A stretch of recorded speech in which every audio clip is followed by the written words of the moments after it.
So hello, I'm trying out the new green screen and the new setup I have at home, which I think you'll find that my hair isn't really green screen happy. It's pretty sad when it meets the green screen. Too many. I mean, this is probably, you know. So I thought I'd give a go at just going through the National Service Bill 2013 because it's got some interesting stuff in it, and I thought maybe you might like to check it out with me. So here it is. I've got the PDF. It's from www.publications.parliament.uk, and it is the National Service Bill 2013/2014.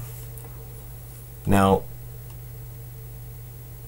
you can see the table of contents here, which just sort of is showing you what's in this document.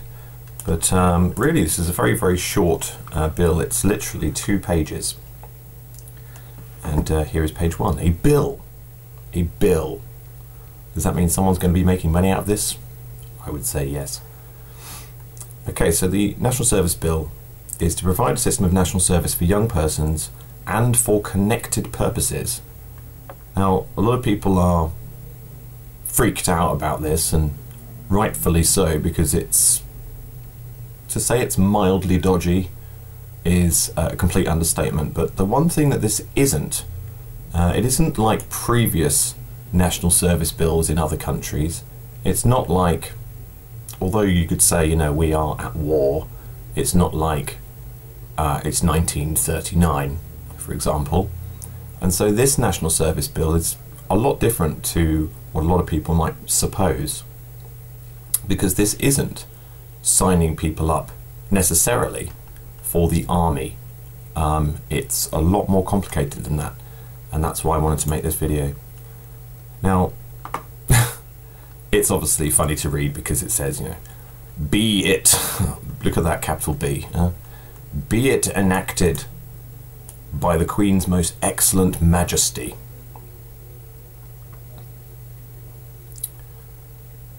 By and with the advice and consent of the Lords Spiritual and Temporal and Commons. So, I mean, anything like this is going to just let you know a little bit how the system works and how they feel about themselves and how they have self-importance and they feel that they're a completely different echelon of society. Lords Spiritual and Temporal. Oh yeah, sitting in the House of Lords, those red leathery seats. In this present Parliament assembled and by the authority of the same as follows. A national service system. Every individual who's attained the age of 18 who has not attained the age of 26 shall be liable to serve 1 year of national service at some point between these years unless exempt. So between the ages of 18 and 26,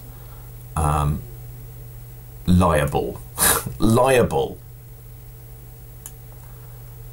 Exempt individuals are those with severe mental or physical disability. Well, obviously severe mental disability, that obviously means if you believe that you are a spiritual or temporal lord, for example, or if you are a member of the royal family, I would say.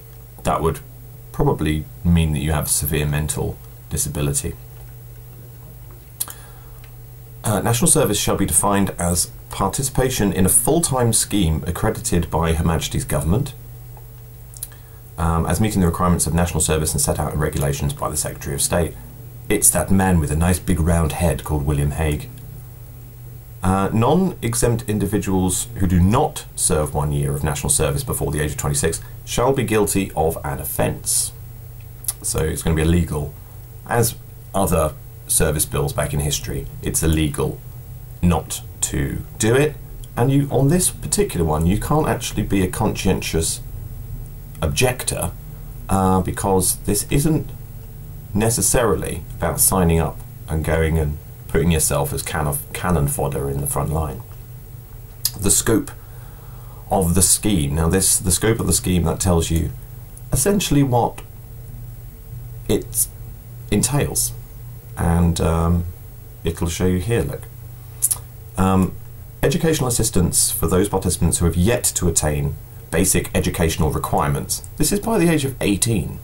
Of course, you could argue that just being at school, in a state school in the United Kingdom, that's a form of national service as well.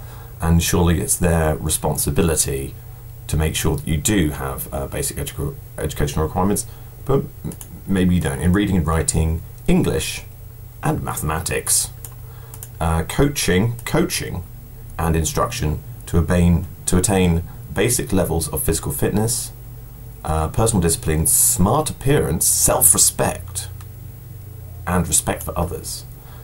Instruction in personal financial budgeting, possibly the government themselves, maybe George Osborne and all of the people from the Treasury could possibly be signed up for this, because I'm not sure if they're quite good at financial budgeting, but never mind.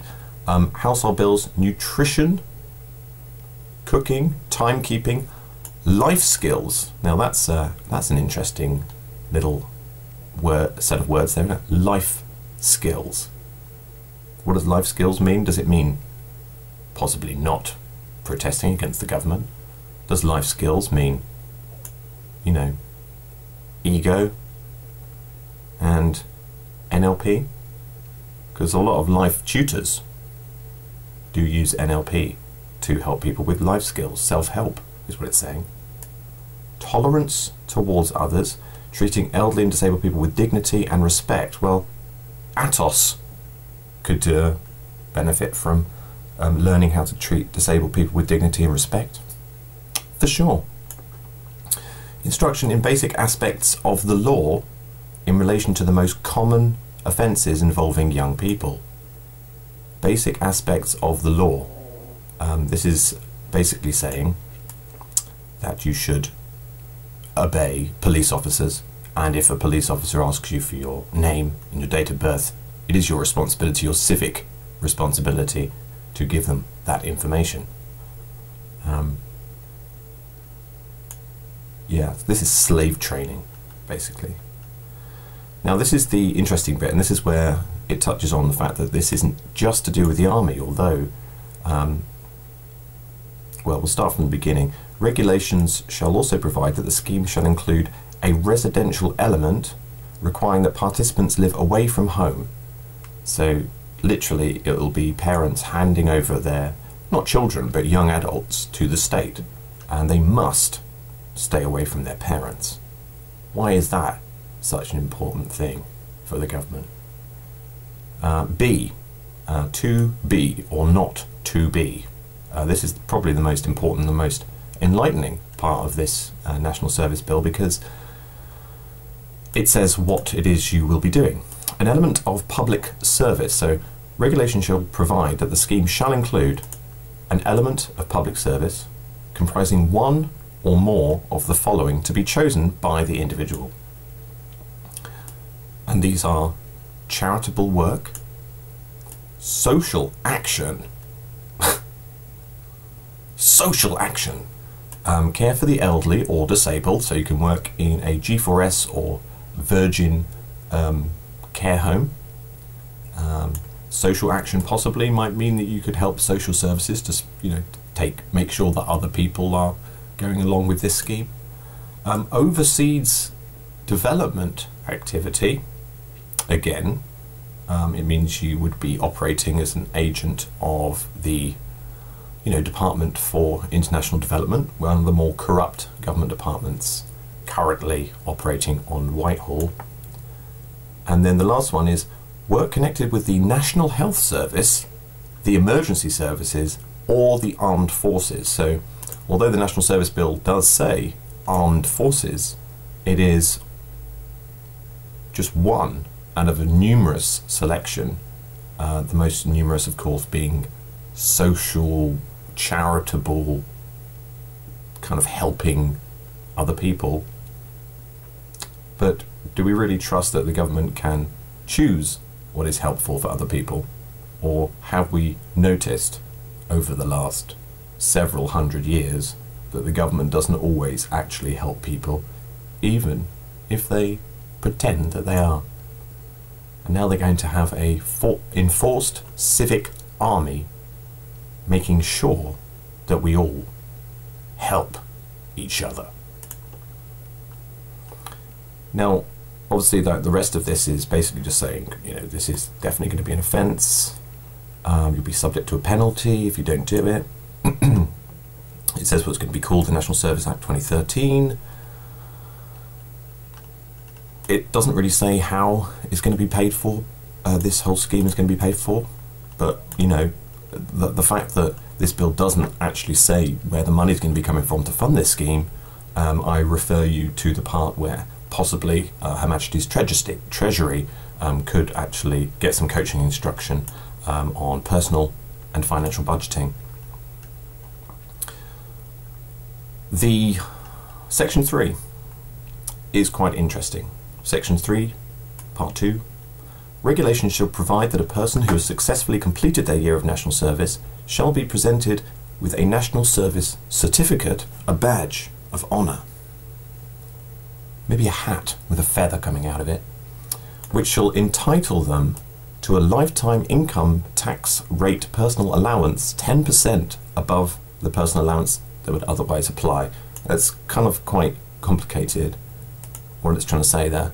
Obviously we have a personal allowance of how much we're allowed to earn before we start paying tax, and they're saying that once you've got your national service certificate and your badge and your Medal of Honour from Queen Victoria, ma'am, you are for the rest of your life going to get a personal tax allowance that is 10% above the personal allowance that would otherwise apply. And when you say otherwise apply, we're talking about the segment of society that are going to be ostracised because they're not agents of the state.